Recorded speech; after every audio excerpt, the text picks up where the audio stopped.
Level 2 Sommelier Brian Clancy is back. He takes the Buzzards on another trip around the globe, sharing his knowledge and passion about the wonderful and ever fascinating world of red wine on this episode of $5 Buzz.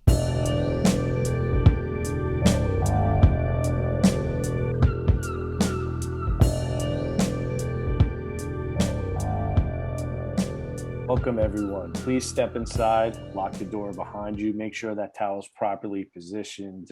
My good friend, Pete Liska, he's got the citrus and he's also got a bag of the dank tonight. Pete, how are you tonight in Los Angeles? I'm fine, George. How are you guys doing? Good. I hope you're thirsty because tonight, Roger, and we were sad that we missed you the first time, but we have the second wine episode. This is going to be a red wine episode. Roger, are you ready to participate this time? Well, I'm actually very excited because I fucking hate white wine anyway. So now I'm all about it, brother. Good. We're welcoming back our good friend of the program, great friend of the program, for his second tour of duty. He's going to buzz the tower one more time. Brian Clancy in Hawaii. Aloha. How are you, sir? Aloha to all the Buzzards. Super stoked to be back on the airwaves with you guys. Thanks so much for having me back. Looking forward to tasting some red wine with you guys. Fantastic. Also in California, Nate Garden, who most of you will know from the artwork that he does for the show. It's always great to see it. It's a great part of the program. You've heard his voice, especially on the first fish episode. Nate, how are you tonight? I'm good, George. I'm good, man. Good to be here. I'm thinking me as like I'm like Bob Ross without the PTSD and oil paints. I got an iPad and ADHD, George. That's what I am. Hey, Nate. We really appreciate your time. I just wanted to mention that today's a sad day for us. The great Charlie Watts passed away, who's the drummer from the Rolling Stones. You're probably seeing a lot of tributes out there on social media and whatnot. And I just wanted to read something that Nate wrote today that I think really, I'm seeing all these rock stars posting pictures and making comments, but I really like what Nate said. And Nate said, the man led a rich and full life, was modest to a fault, loved the same woman for 60 years, and had the respect and admiration of his peers and the love and adoration of millions of fans, whether they were boomers or Gen Z, everywhere in the hemisphere. The motherfucker wore one-off designer suits made to match the upholstery of his one-off Bentleys, by the way, which he never drove. He just liked to sit in them while he sipped brandy, listened to jazz, and admired his racehorses. We should all be so lucky. Very eloquent words, Nate. And, just some final thoughts on Charlie as he departs to the other side. He was the best, man. Chin chin, well said. Afro-Cuban bebop, man. He's the Stone sound. Everyone thinks it's Keith's guitar. It's Charlie's jazz drums, man. And it's over for all intents and purposes. It was a good run in 60 years, man. Yeah, that was Springsteen's quote all day. You read in all the articles talking about he was really the voice, in other words, of the Stones in many ways more than the voice itself. Effortless, cool, man. Just an effortless, cool English gentleman. He was a man with nothing to prove, man. Just a content man with nothing to prove, and that was Charlie. It also proves that if you do enough heroin and live past the age of 60, you outlive all of your contemporaries, like Keith Richards, Iggy Pop, Mick Jagger, and Bob Dylan. So yeah, I would recommend heroin. Well, final word from me on Charlie Watts is I just remember the first time really seeing music videos in my house. My dad was a Rolling Stones fanatic, and when MTV first started, at least when I first started watching, Start Me Up was on quite a bit. And I remember like Mick Jagger jumping around in this like really ridiculous like purple pinstripe shirt, and all these guys, I was very young, but I just remember Charlie Watts just looking very annoyed, embarrassed, and just like, what the I would think to myself, this guy's like, what the fuck are these guys doing? But he played and never broke beat, and it was amazing. And also in the Martin Scorsese film, all these dignitaries and Bill and Hillary Clinton come to the show to be recorded. Shine a Light, which was the Martin Scorsese movie about the Rolling Stones. And Keith, everybody's out shaking hands and kissing babies, and some handler comes over to Charlie Watts, and he's like, we got to go and say hello to these guys. And he's just like, haven't we just done that? He's just like, can't be bothered with all the bullshit. He just wants to play. But I'll be home on his farm, man. That's all he wanted to be. Right. So, we're going to raise a glass tonight, raise some for Charlie. Sorry for all the Rolling Stone talk. Yeah, let's get drinking, George. We also have one other guest to talk to. I know. Roger, it's called a segue. And I know you steered me right over there. We have a guest also here in Los Angeles, sitting with Pete and Roger. Heather, how are you tonight? I'm good, thank you. So we're glad to have you. I'm glad that you're here. Our listeners, this is the first time we're hearing from you. So would you mind just giving us a quick background, where you grew up, how you landed in LA, and how did you become in the orbit of Pete and Roger? Of course. I grew up in a little suburb of Cleveland, Ohio, and I knew ever since I was little that I was leaving. I wanted to be in the movie television industry ever since I was little. So right after high school, went to college in Chicago and came straight out to LA. And I've been working in television production ever since. I'm a production supervisor, so dealing with budgets and scheduling and just kind of putting the logistics to the creative to help get the TV shows and movies made. I'm currently working on Euphoria. And wow, great show. Yeah, crazy show. It's a good one. And I met Roger and Pete through my husband. Roger, and I don't know, I was thinking about this in like 10 years at least. Like it's been quite a while. I've been fortunate enough to know Roger and thereby Pete. And Roger knows I'm a big appreciator of wine. So I was very excited that he extended the invitation to me tonight. So thank you guys. We're glad to have you. Yep, we're excited. So let's drink. Yeah, we're very grateful to have you, and you're in great hands tonight. We're gonna, without further ado, I'm gonna pass the 3-footer over to Brian Clancy, and he's gonna take the mic and take us on a journey. Like I said, this is about the red wine. So without further ado, some folks call him Mr. Wine. So we'll turn it over to him right now. It also bears mentioning Brian Clancy, our dear friend, is a level 2 sommelier, which is quite an impressive feat. He knows what he's talking about. Thank you. So, thank you guys very much. Super stoked, like I said earlier, to be guiding the tasting for this evening. So I was mentioning earlier as well that I kind of re-listened to the podcast from back in March, not to be narcissistic, but just to kind of refresh myself with what we went over. And, touching base on that old world versus new world kind of concept again, we're going to be doing red wines in the same kind of style this evening. So just a refresher for you, old world, that's continental Europe. So you've got France, Italy, Spain, Portugal, pretty much all of those countries represented there. New world, basically everywhere else. So tonight we're going to have a little Oregon represented. We're going to have a little California represented as well. And then we're going to be finishing up with a really killer little dessert wine from Portugal. So before we kind of get rolling with the reds, I did just want to touch base again on the whites that we tasted. The Sauvignon Blancs that we did at the last episode, the Chardonnays, and then that killer Riesling. Everybody really enjoyed those. I hope that the folks in Buzzard Land have gotten a chance to go out and try some of those, okay? So kicking things off tonight, we're gonna go with Pinot Noir, okay? Quite possibly the hardest varietal to master and to create. It's a very delicate grape, and really tough to produce this wine around the world. We're going to be starting off with Burgundy and then comparing it to the Willamette Valley of Oregon. And those two regions are really world-class Pinot Noir producers, okay? With Burgundy, in the last episode, we touched on Chablis for the northern region of Burgundy for the Chardonnay. Tonight, we're going to be focusing on the Pommard region from the Côte de Beaune, which is right in the center of Burgundy, for the Pinot Noir. Okay, George, I believe you're drinking some Nuit Saint George. So from a little bit up north in the Côte de Nuit. So basically on a map, you've got Chablis, you've got Côte de Nuit, you've got Côte de Beaune a little south from there, Côte de Chalonnais, and then Mâcon. So that's kind of how Burgundy rolls. It's very, very skinny area, very, very long area. So it has 44 villages total, Chardonnay and Pinot Noir being the two grapes, okay?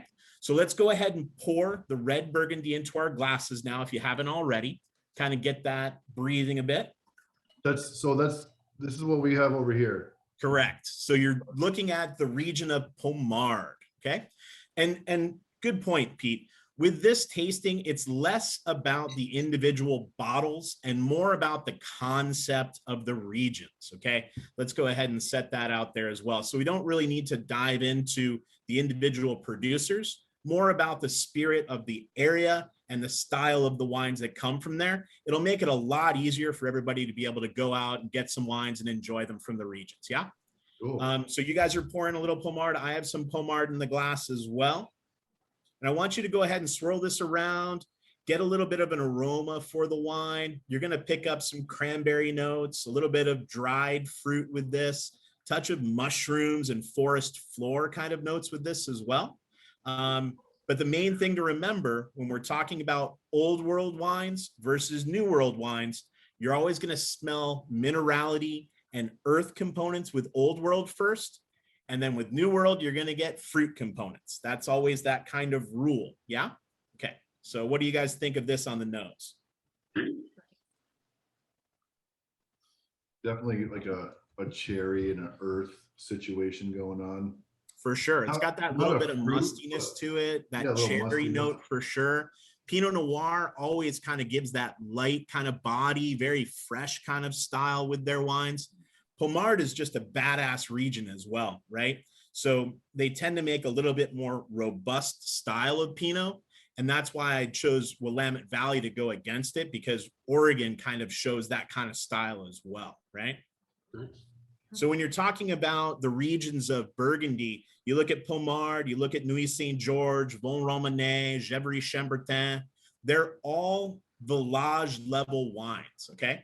So they're all have a sense of place. There's differentiation with all of them. And they're called village level because they're from a certain town inside of Burgundy, okay? It's all Pinot Noir, just separated by the areas where they come from. Then each of those areas, as they get higher up, are going to have individual vineyard sites. And that's where you get the Premier Cru level and then the 7 Grand Cru levels, right? The Lataches that Terry was mentioning on our last kind of sit down. Those are the $1,700, $1,800 bottle wines, which are pretty nuts. So we're not going to be having those today. But, When you say higher up, do you mean higher up north, south, or mountainous wise? More along the hillside, Pete. When you're talking about a Côte de Chalonnais or a Côte de Nuit or Côte de Beaune, it's a hillside. So the bottom of the hill is kind of the base level. The center cut, the tenderloin of it, is the best grapes. And then as it goes up in elevation, it kind of goes to a village level again. So it's all about the elevation. But you want to hit that center kind of target zone, and that's where the single vineyards are coming from. Yeah. Cool. So with Côte de Beaune or Côte de Nuit, you have really fantastic quality levels, and you can get all sorts of different kinds of styles out of the wines from that region. This is fantastic, actually. It's very nice. Yeah. Like a little, I don't know. Am I getting a little tartness on the back end there? Yeah. Yep. It's going to go ahead and almost suck the moisture right out of your mouth and make you pucker a little bit. Yeah. Yeah, absolutely. And this would probably be, I mean, is this light enough to do with like a fish, or do you want to keep this with like meat mostly? Being from Hawaii, I love to throw Burgundy at ahi. So a seared piece of tuna with a little sauteed mushroom, little red wine reduction. You throw that together, little foie gras demi on there, game over. I love Pinot Noir with fish. I'm actually doing a tasting menu with Chef Jojo Vasquez. It's been on the Food Network a couple of times. We're doing some Pinot with a rainbow trout that's locally sourced out here as well, a sustainable fish. You know, just to touch on that real quick, fishing in Hawaii, we want to find as much sustainable stuff out here as possible. And so I'm definitely supporting that whenever we can, when I get to put together tasting menus and stuff. Yeah. Absolutely. That's awesome. Hey, Cool. Brian, can I ask a quick question about Sure. you and I had a brief conversation about, I think France was experiencing some extreme weather, some spring frosts and like excessive rain in the summer. I think that, is it fair to say that the output is reflected some of the problems that France has been having with the climate? And what does that mean for the consumer? So when you see, I think I sent you that picture of Chassagne-Montrachet, that vineyard site, and it looked really cool because all the little fires were at the base of all of the different grape stalks, basically, or the vines. There are these little sternos and individual fires. So it looks gorgeous, but it's really tragic why they were there. They're literally sitting there to burn through the night to kind of warm the grapes so they don't frost and shatter. So when grapes set, and then there's a cold frost that comes through, it can decimate an entire vintage. Happened more this year with white wines than red. So as far as that's concerned, you're going to see a shortage of white Burgundy and Sancerre this year, which is going to be a bummer because that's already a tough region to get grapes from. The red wines weren't as affected, and Bordeaux was not as affected either. To touch on that as well, as we get into California, we can talk about the fires and the absolute decimation going on with that, but we'll save that for the next section. Yeah. Sure. So let's go ahead and get the Oregon wine in your glass next so that we can kind of do a side-by-side or comparison with that. When it comes to Oregon Pinot Noir, the Willamette Valley is really the dominant area in Oregon that produces high quality Pinot Noir. And they often use the term Burgundian. I personally don't like that term, but it's very much kind of widely used in describing Pinot Noir from the region, because it kind of is a kissing cousin to the French style, right? So you see a lot of wineries up in Oregon calling themselves like Domaine Serene, having kind of throwbacks to Oregon or to Burgundy. And so I'm having the Sean Minor North Point Pinot Noir from Willamette tonight. So kind of a great comparison against the Polmar. So go ahead and pour that for yourself. I got some Elk Cove. I don't know if you're familiar with that. This one's called Broadley Vineyards. Have you heard of it? Yeah, definitely. Broadley, Elk Cove, both great producers as well. But again, the style of the wine that you're going to get here, more fruit forward. So it's got a little bit of the blueberry and blackberry kind of fruit component, still has depth and complexity to it as well. It still has high acid to it also. So different than the almost austere style of the red Burgundy, the Pinot Noir from Willamette is going to be a little bit more of that flashy kind of bright fruit component. Pete, you really liked the New World Chardonnay last time because it was a little bit more of a cocktail wine, right? Yeah. So much like this as well, it's really going to jump out of the glass and can kind of stand on its own. Whereas the Burgundy really wanted that piece of duck or ahi or something to go along with it, right? Yeah. What do you guys think of this one? Yeah. Ryan, I think many years ago, when I was in Hawaii with you, this was probably 2007. I was asking about, Washington State and Oregon wine producers, because at least at that time, being a novice wine drinker, I guess I still am, but back then, of course, you said that if you were to fold the map in half, I think that Oregon would touch the same latitude as France. Yeah. Is that correct? It's a great way to put it, George. When you're looking at wine regions around the globe, doing that as an exercise is a great way to teach people where certain grapes are going to grow. So if you fold the map over from France onto the United States, it's going to land in the Pacific Northwest, these growing regions. So Bordeaux varietals up in Washington, Burgundy varietals in Oregon. Then if you fold it down, guess where you land? In Chile. So you find really interesting varietals down in Chile. Fold it over again, you've got Australia Margaret River for Chardonnay. So it really is all about those latitudes, no matter where you're at. Now they are shifting a little bit with global warming. So They you're are. finding more Pinot Noir being grown in Patagonia, down in Chile, like the southern tip of the world, basically, right? Amazing wines. We carry Chakrabarda from there. We'll do a Chilean episode sometime. Chakrabarda and some really great stuff from down in that neck of the woods too. And you're finding more on the Pacific Northwest going up into Canada in British Columbia. The Okanagan region is absolutely on fire right now for Cabernet in a good way, not like California's on fire. Really awesome stuff. So as we kind of see how climate change is going to change the globe, it's going to change the wine industry as well. So, What part of Oregon did you say? So this is a good point. That's what I was just going to touch on, Roger. When it comes to Oregon, you're seeing new AVAs, which are American viticultural areas, being kind of popping up right now, right? Willamette Valley is a pretty huge region. So you have these different pockets being kind of elevated into their own sectors. So when it says Willamette, you've got this huge kind of area. Single vineyards from this region as well is pretty amazing. So it's right on the border of Oregon and Washington, Columbia River kind of area as well. Columbia River Valley is the only AVA that actually is in 2 states. It's Washington and Oregon. More Cabernet from there.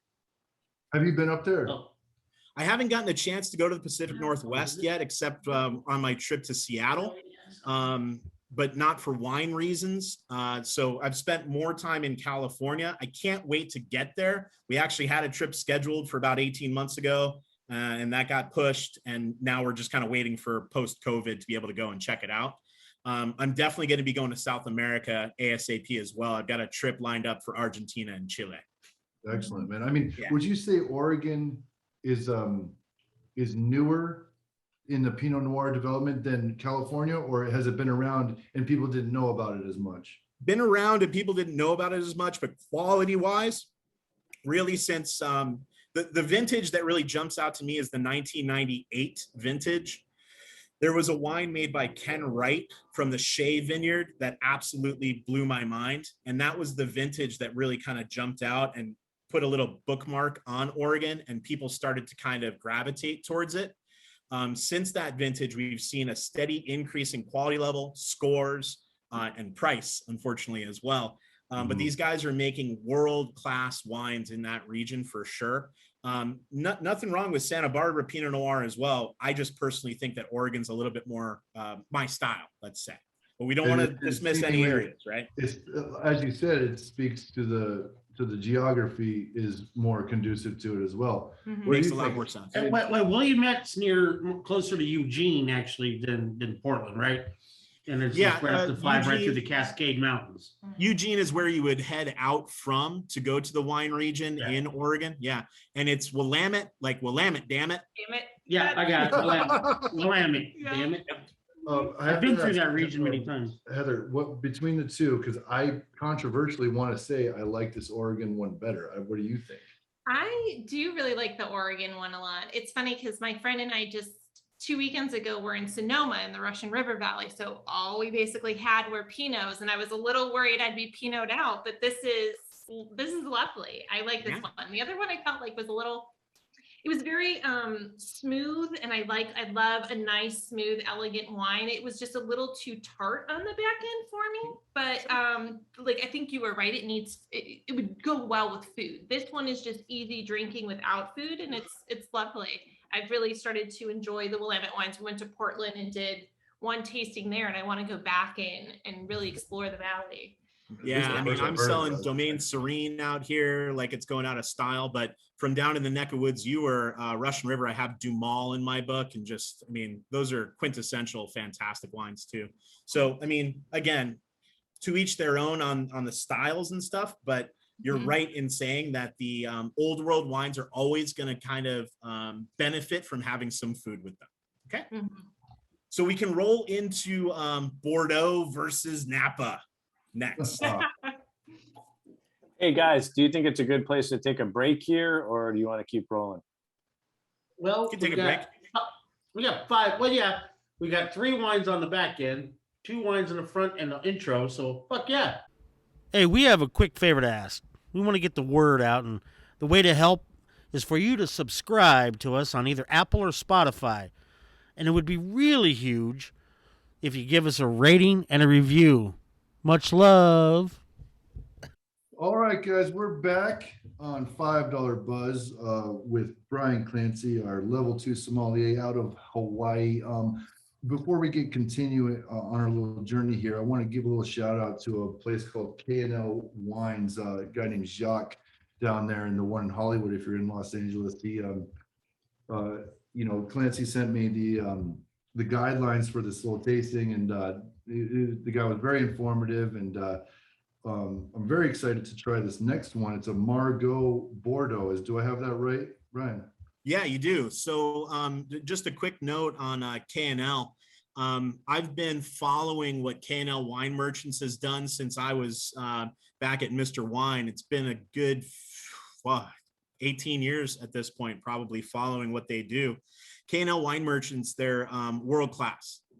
They have specific sommeliers and people that work at their store for each region of the world.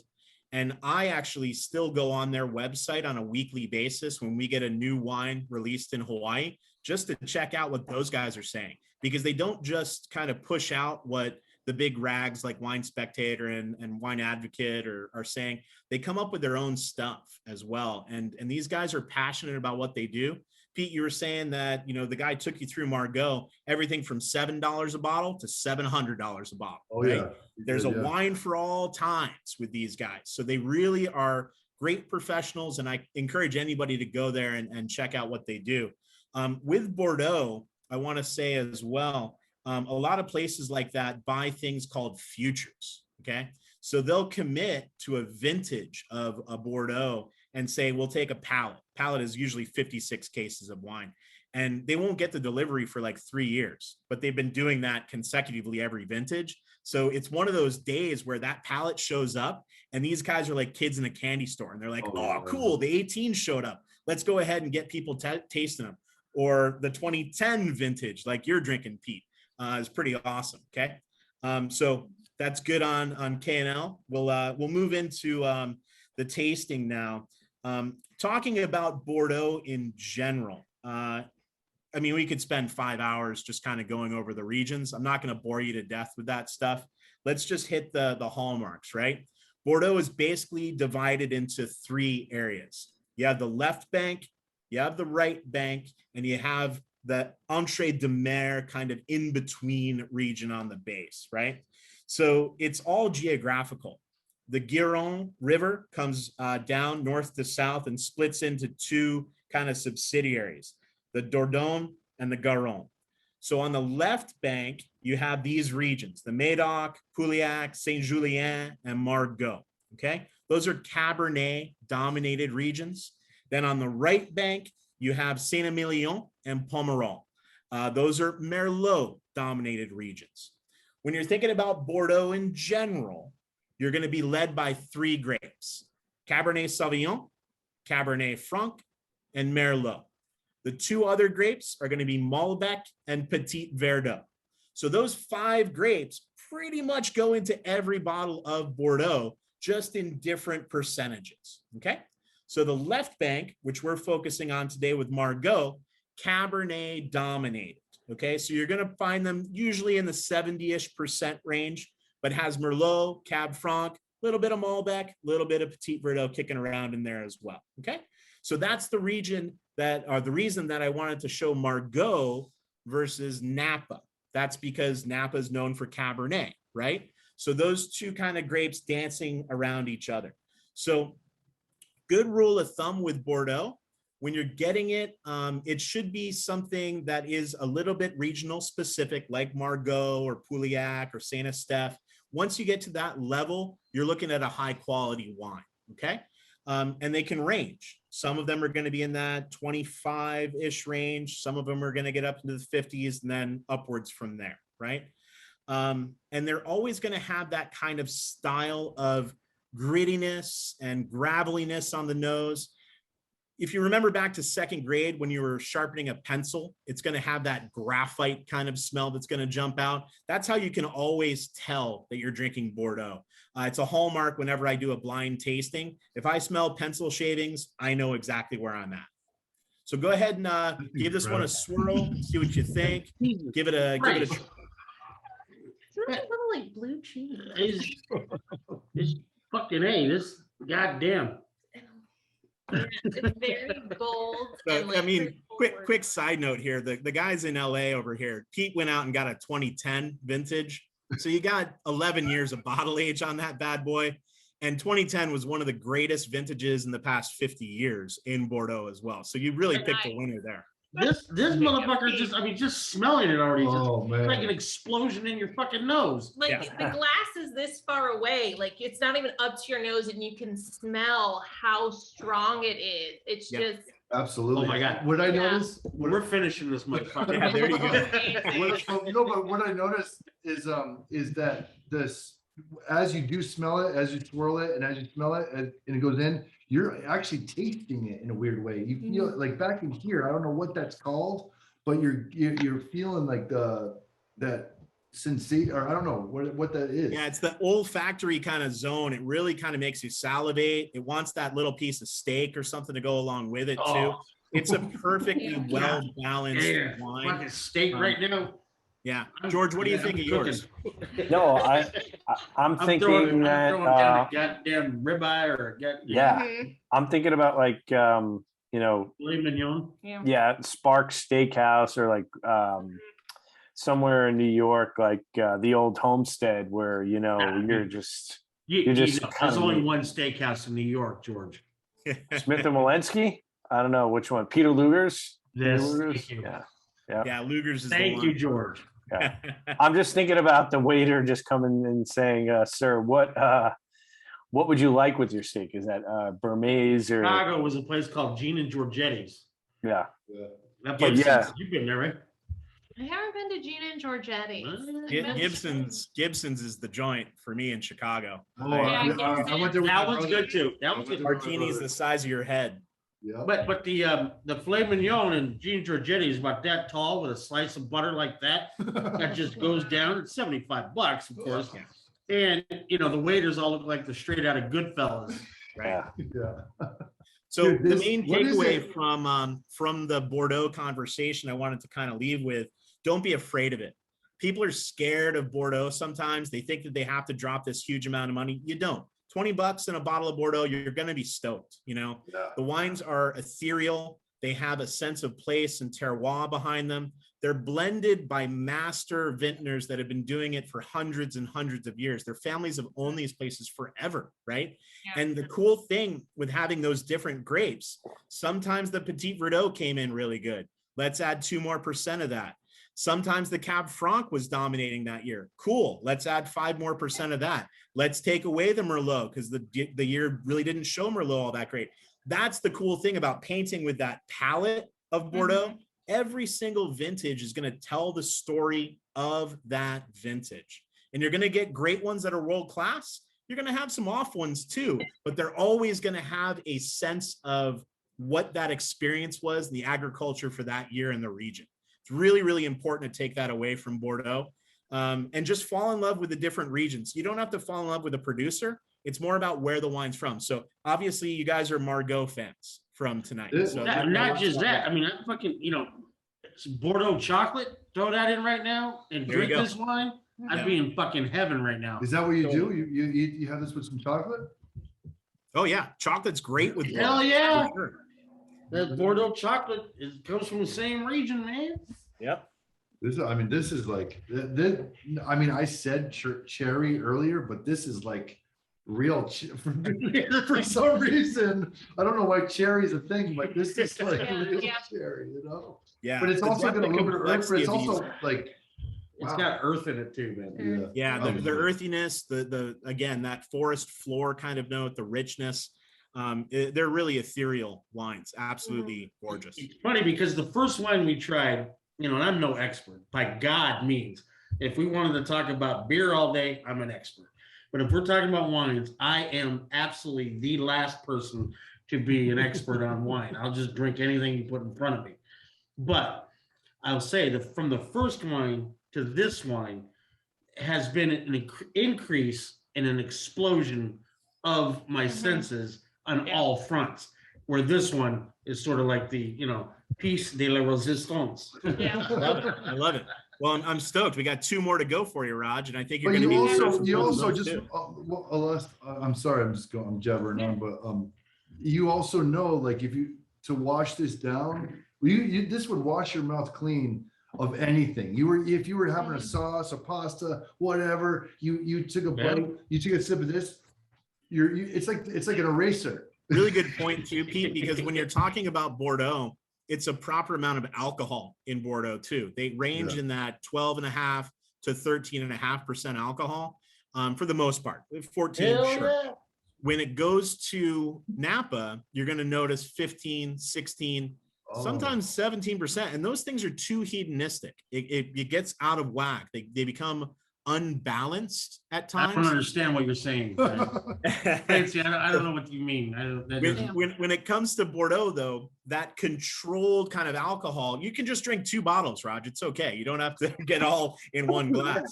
Okay. It really does make a lot of sense because they're balanced, right? That's what Bordeaux is all about, finding that harmony vintage to vintage. Yeah. Yeah. So that all being said, I don't mean to rush or anything, but let's go ahead and get the Napa in the glass next. All right. And we'll check her out. Dump that out, pour it in here. I'm trying to preserve my palate. This one is so big and so bold, but I'm not mad at it at all. It's very enjoyable. Mr. Garden, anything to add in so far, sir? I'm working on your Mr. Wine. Roger had a great quip there. The explosion in your nose. That's a good one, Roger. That's that was a source of inspiration. I got that down. I'm combing through the archives. Be afraid. Put something together. You're gonna like. I know you want to know what that looks like. And just so you know, Clancy, I've got Stags' Leap to 2017, and the Stags' Leap region is one of the higher profile sections of Napa, isn't it? It is. When you're talking about Napa Valley, you have basically a couple of different regions inside of Napa, much like we were talking about with Burgundy and Pommard, Nuit Saint George, those regions. Inside of Napa, you have places like Stag's Leap, which is a region. It's not a winery, although there are 2 wineries named Stag's Leap as well. It's very confusing. Right. Then you have like Howell Mountain, you have Diamond Mountain, you have all of these different little areas and pockets throughout Napa, which is a very small region for the most part, but it has all these different microclimates, right? Stag's Leap is personally my favorite. I love that hillside. It's where Chimney Rock is from. The Andrus Vineyards from Pine Ridge are up there as well. Clos Duval has the Hirondelle Vineyard site up there. Really amazing juice comes out of that neck. What's the winery? What's the winery that I went to? Because I location scouted to make a horror film in Napa. Because if you didn't know one thing about Napa, there is an urban legend about a character called a rebob, which is a mechanical flying monkey. Oh, gorilla with wing. It has wings, kind of like the ones in Wizard of Oz. In fact, the high school changed their name from the Napa Valley Indians. Wonder why they changed their name to Napa Valley Rebobs. I love which it. is a blue gorilla with wings. There was a winery where we checked out. We were going to shoot in there, and it was inside a cave, side of a mountain. Big doors open up. I can't remember the Jarvis. That's what it is. Yep. Where it's like had all these weird fucking rooms everywhere. Yeah. And so Jarvis is amazing. They actually have that vaulted kind of operatic room with a piano up on a balcony. And they did a masquerade ball every single year at Jarvis. Yes. It's one of the most eyes wide shutty wineries out there. That's why we wanted it. So, it was creepy. Cool side note, I'm buddies with the winemaker and the owners of that winery. We spent some time up there, and Ted Henry was the winemaker for years there. He's since moved on and gone into a different winery. But Jarvis is trippy, man. And they have their own lake on property Yeah. So they're 100% sustainable on their irrigation, and they dry farm for the most part, but when they need a little bit of water, they have it on property. They're 100% solar for all of their energy on property. And because of the fact that they're in a cave like that, all of the temperature is controlled by nature. It's such a cool place. If anybody goes to Napa, I highly, highly, highly recommend checking out Jarvis. They are awesome people. Well, it's actually me, her husband and I got to actually, because he was going to DP it.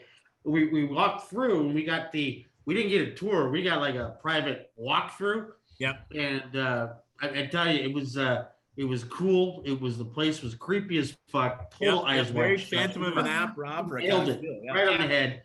And they showed us where those masks, where the balls go. Yeah. No, their wine was excellent.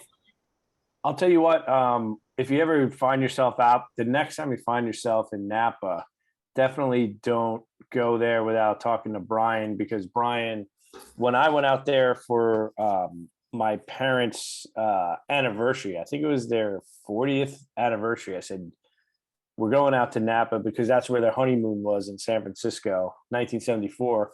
And I called you and you sent me up to Howell Mountain, which you just mentioned. So there's vineyards and places that the average person wouldn't know without seeking out your knowledge. So for all the listeners, Continuum and checking out Pritchard Hill with Tim and Davi, they're special times out there. So yes, please hit me up for any kind of recommendations. I'd love. What's the best way to get you, Brian? On Twitter, right? Yeah, is that the only place that you reside? What do they call that? DM me. Is that what the kids are doing these days? Direct message. That would be a direct message. That would be Okay, so let's move into Napa next, guys. I've got Chateau Montelena, which is a near and dear winery to my heart. It is from the Calistoga region in Napa Valley.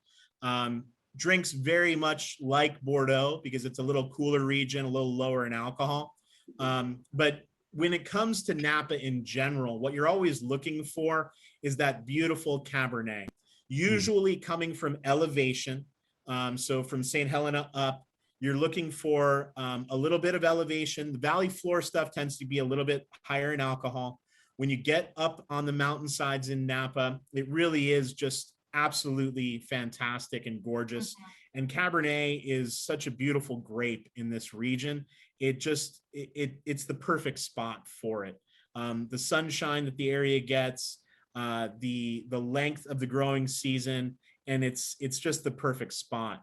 So when you're comparing what we just had in Bordeaux with the Cabernet dominant Margaux region, and then looking at Napa, they're going to be two sides of the same coin in a lot of ways. The Napa wine is going to be more fruit forward. Again, when you smell the wine, it's going to smell like fruit. It's going to smell like vanilla because that's that New American oak on there, or the French oak on there. It's going to have a little bit of that kind of concentration to it. And it's just going to kind of float all the way to the back of the palate. Very, very kind of smooth all the way through, or it should be at least. Yeah. No, this one is definitely, it's a little bit less bold. I mean, it's still bold, but it's less bold than the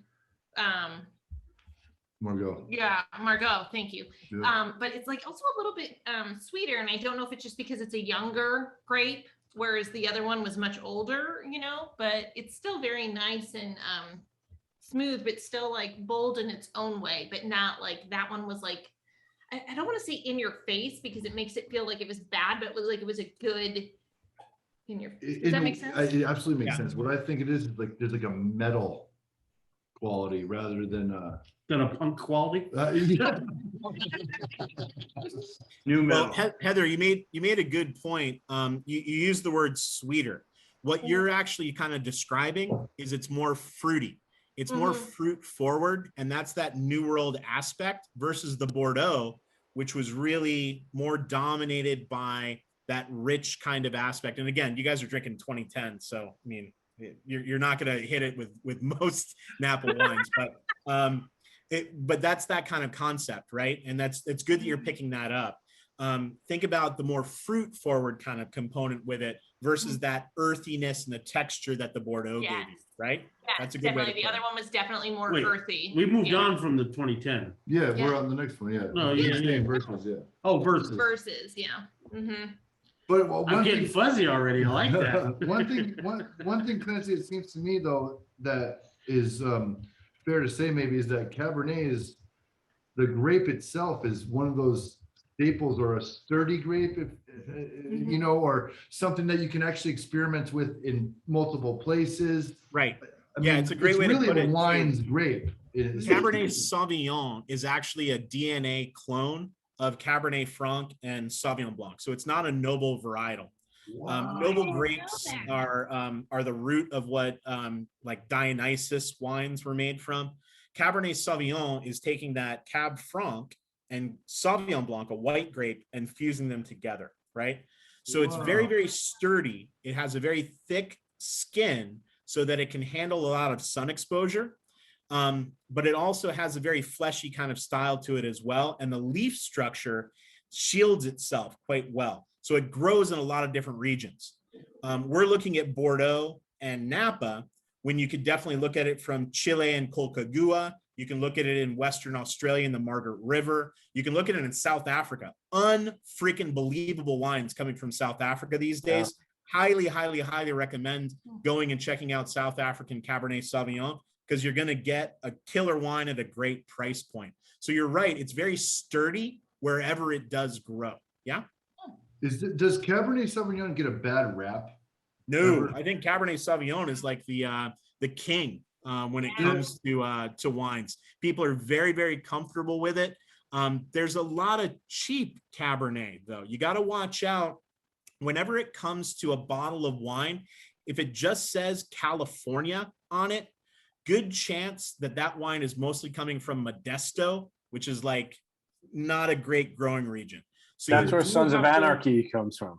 There you go. Yeah, you want to elevate to at least saying Sonoma or Paso Robles or Napa or even North Coast. Those are the regions you need to get to.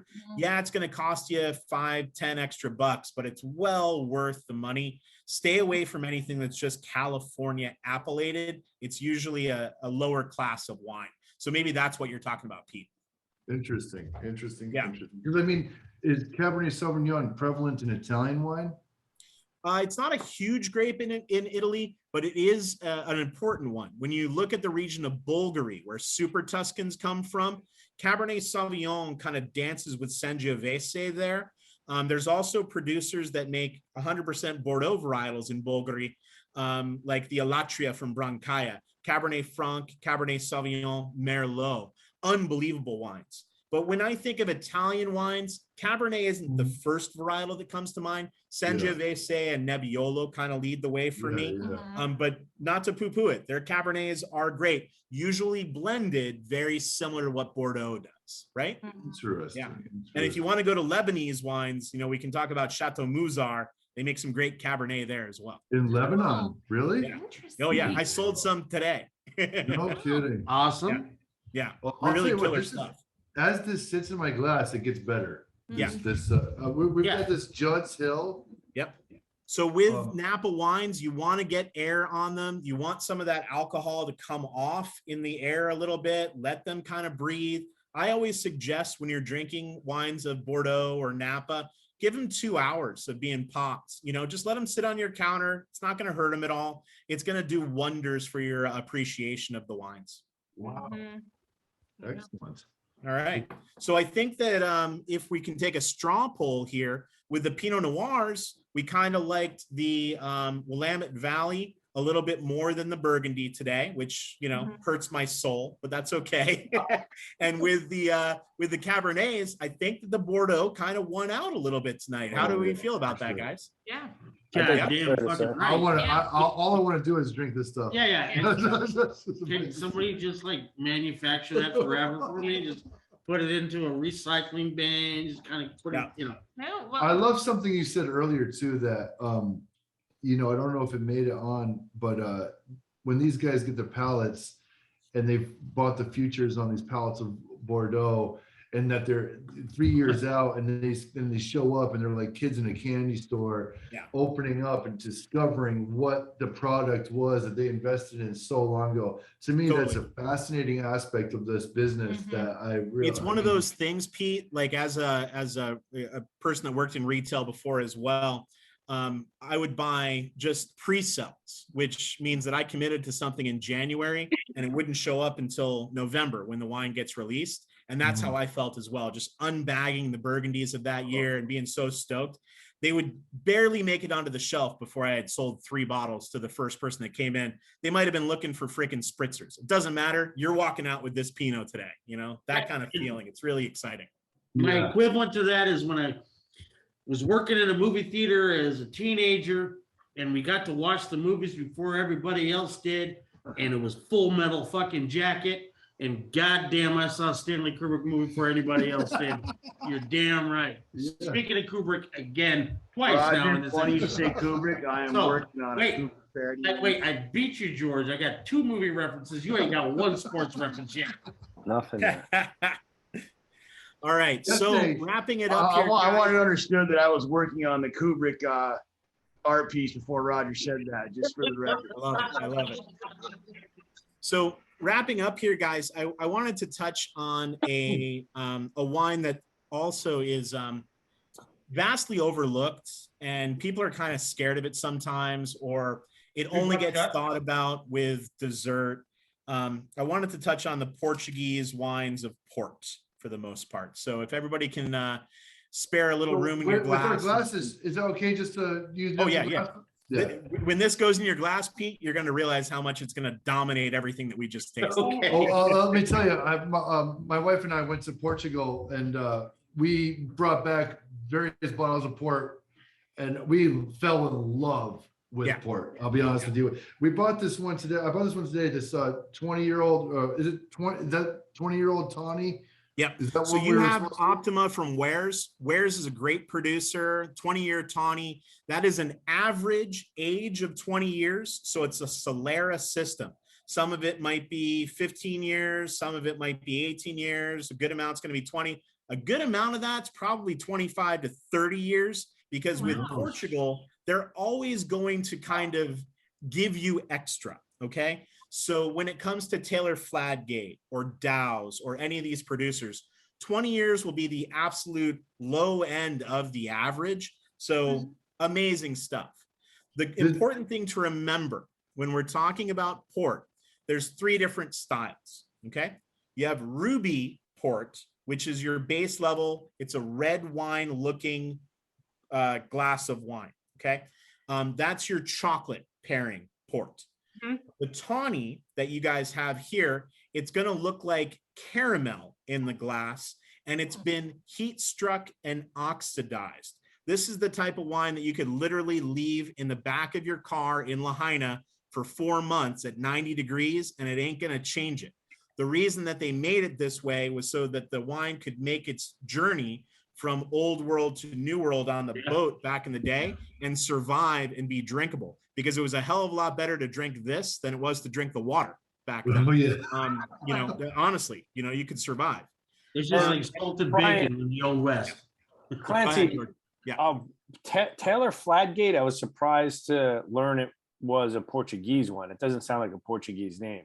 Yeah. So that's a good point, George. When these places were made, Dow's, Wares, they're all English names. That's what I was going to say. That sounded like a guy from the people that really loved these wines and went into Portugal and kind of had the Portuguese people of the region create these bottlings for them in a lot of ways. So very colonialism kind of an aspect with Portugal and Portuguese production.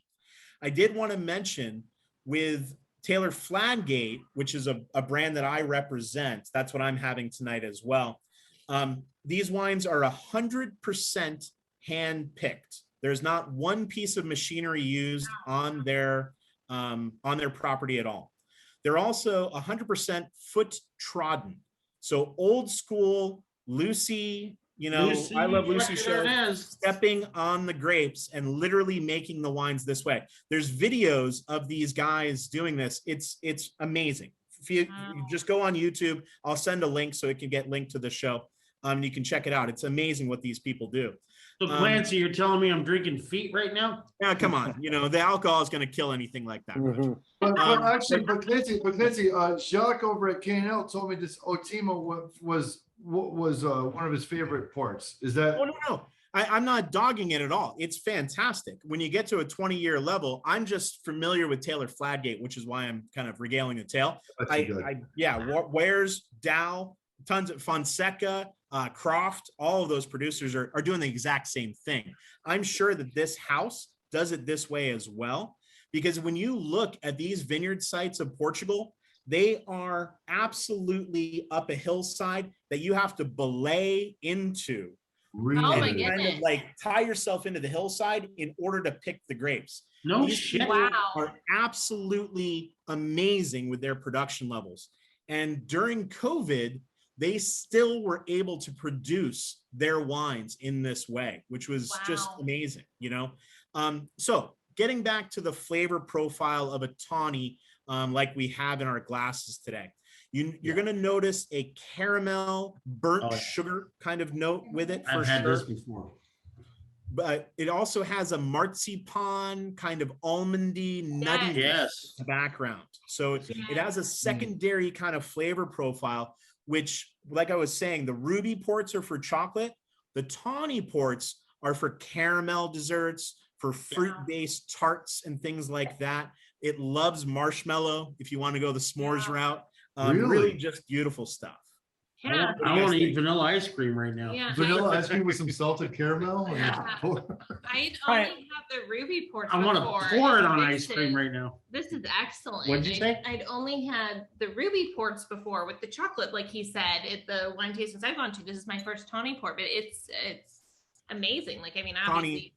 Tawny's awesome. Yeah. Is it wrong to say that it kind of the smell kind of reminds me a little bit of drinking bourbon? Yeah, it definitely has that kind of woodiness to it, George, because you get a lot of that kind of oak exposure in tawnies. And they're also heat stressed, okay? So they're oxidized and they're beaten up. So the cool thing with a tawny is you're not going to sit back and drink an entire 750 ml of a tawny. Once you open one of these, they're good for 6 to 8 months. So just leave it in the door of your refrigerator. Have a little 2-ounce nip every once in a while. You're going to be a happy camper. It's just the perfect way to finish off an evening, much like a bourbon is as well. But I'll lean towards the tawny. Is the alcohol content higher in a port than a wine? So ports are all fortified wines, Pete. That means that they have to at least be 18% alcohol to be called a port. That's why the tax is a little bit higher on them as well. So they are fortified with a neutral spirit. Okay, it's usually brandy, and from France or from Portugal itself, and it's fortified with that, which kind of stabilizes the wine. Rubies, after being open, will last about 2 weeks. Tawnies, like I said, 6 weeks, no problem.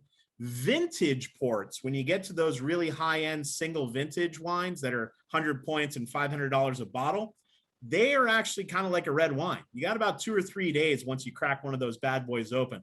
So make sure you have the right group of people and you want to really enjoy one of those. So you're throwing down $500 and downing that bottle. Yeah, there you go. But be confident in going out and grabbing a 10-year, a 20-year, a 30-year, a 40-year tawny and being stoked with it, especially over the holidays, guys. They're right around the corner. I highly, highly, highly recommend just having one, and you'll stoke your friends out. Whichever one of your friends is up the latest with you, you get to drink the port with me. That's the game that I play at my house. I also noticed they have the presence of mind to sell it in a smaller than 750 bottle. That's very smart. Yeah, the 500 smart mLs, thing. Pete, sometimes those are better for all of us, right? So that reminds me of a Christmas Eve I spent one time with my good friend Pete Liska. You spent a lot of up all night until 6 o'clock the next morning, Christmas morning, as we watched Dick Sage on TV all night. Dick Sage, he is the golden god of golf television, the director that made all the greatest golf documentaries back in 1967, and we watched them all. God damn it! Wow. And this would have been perfect to go with it. Tawny port and pancakes, baby. Can't go wrong. Oh my Hey, God, Brian. yes. What do you think? Tawny pork pancakes. Hey. Oh God, that amazing. sounds delicious. Brian, you what is the life cycle when you crack open a bottle of red wine, not port, but the other wines you're drinking tonight? Once you open them, what's the expectation? Still red wines. If you open them up, George, you have a couple glasses and you want to save it. I always put the cork back in the bottle and put it in your refrigerator. Okay. The main thing that's going to hurt your wine is having inconsistent temperature. It's not necessarily hot or cold, but it's going to fluctuate. Just keep it consistent in the door of your fridge. Pull it out an hour before you want to have it. It'll be perfect. I would say you've got about 4 to 5 days. Past that, you're looking at cooking with the rest of it. Okay. So that's the way that I feel about there's different scales and stuff, but and don't bother with getting the stupid suction thing or putting gas in it or whatever. That's all bullshit, in my opinion.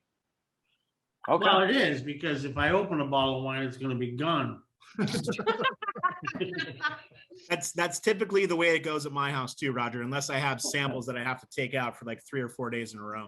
There you go. Right on. Why open it if you're not going to finish the damn thing? There you go. I get a bottle of Jack Daniels, and I get a bottle of, but even at my house where I live at the brewery, those tend to go in the same day they're open too. So a bottle of wine is never going to have a chance. That's all I gotta say.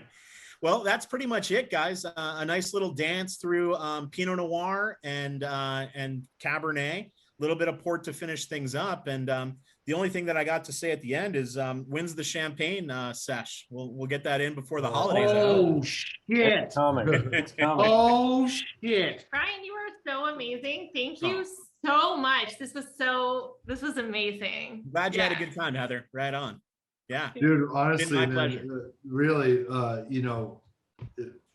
fantastic, man. Not only the wine selections, but the knowledge and everything you share with us. I appreciate it very much, dude. Really, really. Like cool. I said, it's my pleasure. You guys are giving me an outlet to talk for a little while, and I like to hear myself talk a little bit. So thank you. I appreciate it. We're gonna hang out one day. You're gonna get me drunk on wine, and I'm gonna teach you about movies. Whoa, Roger, aren't you going? hell of a time? One thing you guys both have in common is a love for Husker Du. Husker Du, baby. Dino Jr., Husker Du, all the time, man. Oh yeah. Hey, I can share this. And I can share this, and it won't be spoiled because this is going to come after the promo, right? I mean, Zen Arcade is on my top 3 greatest records ever created. Fantastic. I've been texting these guys Husker Du songs for at least 6 months now on the Racket River thread. That's right. Yes. Hey, awesome. Roger, sorry, aren't you going to be in Hawaii in the not too distant future? Hawaii just cracked down, and I picked up I'm going to be in the worst place in America. I am actually going to go shoot a movie in fucking Florida, in Sarasota. Oh no. Bradenton. God bless, buddy. Huh? What did you say? God bless on that one, man. Jeez. Yeah, thanks. I mean, I appreciate it. It's a good film, though. So I'm excited about the. So you're not going to Hawaii anymore? Is that you're not going to Hawaii? No, not going to Hawaii. What island do you live on? Right now, I live on Maui. I was originally on Maui when I was 20. Lived here for 10 years, and then 2 years on the Big Island, 8 years on Oahu, and now Jessica and I moved back here to Maui for the past 3, going on 4 years now. Yeah. Yeah, I was supposed to go to Kona. So. Oh yeah, Big Island is awesome. Yeah, supposed to go to Kona, and then I just want to say thank you, brother. I mean, I was excited. I'm very goddamn excited to have met you. Yeah. Thank you And so I much. can see that really if we hung appreciate it. out, it'd be dangerous. Yeah, no, well, and Roger would have to, we'd host at our house. Roger would bring you over. We'd go into our wine fridge. You would recommend some bottles. I'd pick them up. I'd love to just listen to you. You talk come to about Los Angeles, all you got a day. cradle. Right That's all I here. gotta say. Yes, I tend to You got a travel couple with of cradles. with a cold That's pack, it. so we can Well, you know always what? bring some fun stuff to California. I keep saying that Brian should have his own show, and I'm pushing for that. So You should. Brian, you Motherfucker. should. Yes. Yes. Yes. 100%. It's one thing to be level 2 sommelier. And you know But it's also something else to be able to speak. Yes. And have a real good speaking, And evoke, you got a lot of enthusiasm, and it's educational, it's fun, but it's you feel like you're in that class in college, Nate, that you actually wanted to go to, Well, thanks so much. I really appreciate it. Yeah. And you know what else it is though, is that, I think the joy that we all find as we do episodes and when things happen where someone talks about passionately about what they care about, what they know about, is really, really when we really find a lot of joy in doing all of this. So you've brought that once again to us. So thank you very much. Thanks a lot, guys. And I got to say as well, I've been listening to every episode that you guys have been putting out, and it's just fun as hell. I'm so proud of you guys for busting it all out and working really hard. I know this isn't easy to put together. I mean, tonight was a little easier to have a little, drinking to go along with it, but I look forward to the releases of the Buzzards on a regular basis. So thank you. Yeah, I got a release. I want to close out. Oh shit! Oh Jesus Christ! No, Oh my God. well, Oh my goodness! Hey guys, Roger's gonna take us to break or take us out of the show. We're so drunk we didn't know what fucking part of the show we're on. George, you got any last remarks? my only last remarks are thank you, Brian. Spill some out for Charlie Watts tonight. Listen to some Rolling Stones. And we are going to do that champagne episode. So I'm really psyched. So love you, Clancy. Love you, Nate, and everybody. Thanks. I'm glad we got to do it again, man. Thank you. Nate, say one thing. One Say thing, something. Clancy, man, good to see you, buddy. Really good to see you, man. My brother, Sunny Potsdam. Oh my God. Heather's already put her chime in. Pete, you said your thing. Much love and respect to all you guys. Nate, thanks for jumping in. That was fucking awesome, dude. Rest in peace, Charlie Watts. All right, Charlie's my so darling. rip Charlie fucking Watts. Thank you for listening to this edition of $5 Buzz. If you have any ideas, questions, comments, or potential guests, please email us at $5buzz. That's FIVEDOLLARBUZZ @gmail.com. And we might get back to you when we feel like it because we're too busy drinking some fucking fabulous goddamn wine. On the flip side, also hit that like button on your goddamn YouTube, motherfucker, because you And know you subscribe. want to hear more of this shit. Love you. Peace out. Good night.